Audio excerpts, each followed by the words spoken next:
The legal proposition on which I am going to throw some light today is about enforcing a foreign court judgment in India. The first question that is required to be addressed and would supplement the issue is whether it is possible. My answer to that is yes, it is possible. However, subject to certain conditions prescribed in law. A first of those conditions is that a foreign court judgment that is emanating from a reciprocating territory shall be executable in India, and the list of the names of those countries that fall within the category of reciprocating territories shall appear on the screen separately at the end of this video. Assuming that a judgment is emanating from a reciprocating territory, the next condition that would require satisfaction is that the judgment to be enforceable in India has to be conclusive. I shall now list out the tests prescribed for a foreign judgment as per the CPC as follows. First is whether it has not been pronounced by a court of competent jurisdiction. Next, where it has not been given on the merits of the case. Next, where it appears on the face of the proceedings to be founded on any incorrect view of international law or a refusal to recognize the law of India in cases in which such law is applicable, where the proceedings in which the judgment was obtained are opposed to natural justice. Next, where it has been obtained by fraud. Lastly, where it sustains a claim founded on breach of any law in force in India. A conclusion thus can be drawn that the judgment passed by a foreign court to be enforceable in India should be conclusive and should have been passed on merits.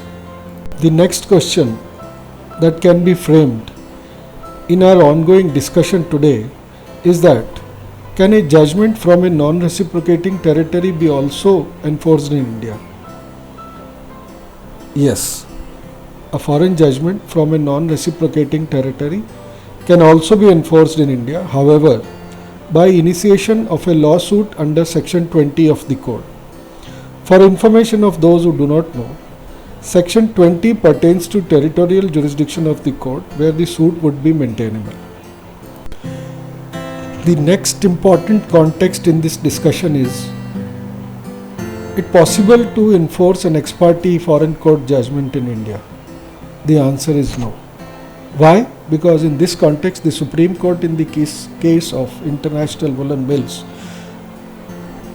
passed in 2001, has held that a decree whether from reciprocating or non-reciprocating territory that follows a judgment that is not on merits on account of the defendant's failure to appear and without examination of any material or the evidence would not be enforceable in India.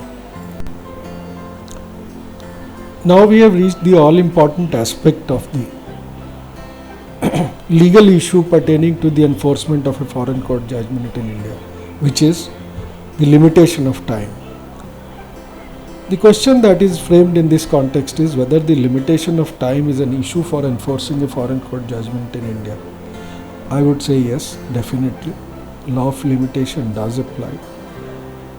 The law of limitation or the Limitation Act applicable to India prescribes a period of 12 years from the date of judgment when it becomes enforceable. And that should apply to the foreign court judgments as well.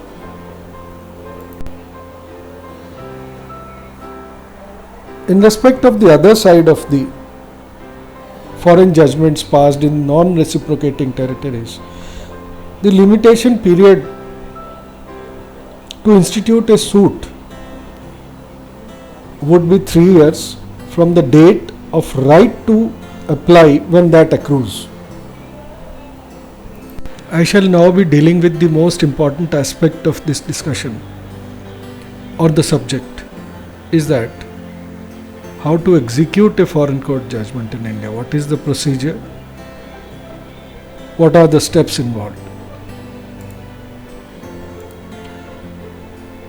For decrees complying with the aforesaid explained tests, it would be through initiation of execution proceedings by filing an execution petition under the Code of Civil Procedure before a competent court to be decided on the basis of pecuniary and territorial jurisdiction.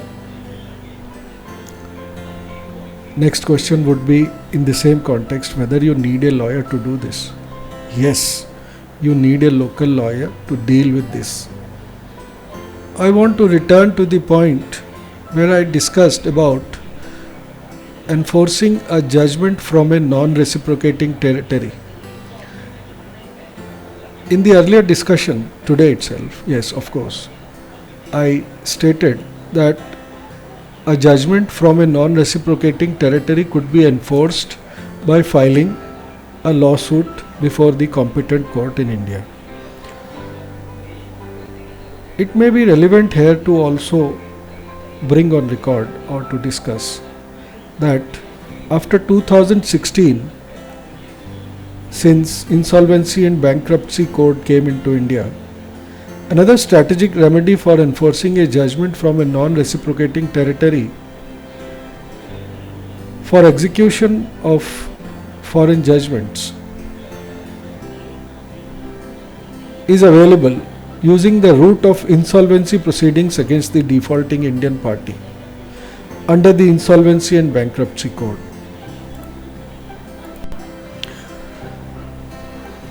One last and important point remaining in this discussion is the enforcement of a judgment in India if it is an award of an arbitrator.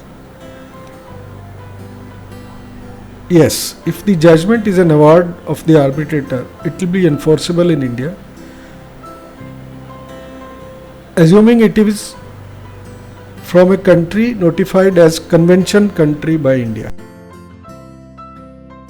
Coming onto your screen now will be a list of reciprocating territories as announced by the Government of India and the countries notified as conventional country for the enforcement of arbitral awards. Please subscribe to the channel to view upcoming discussions of similar nature, and please like and share this video so that others interested may have the benefit of the information.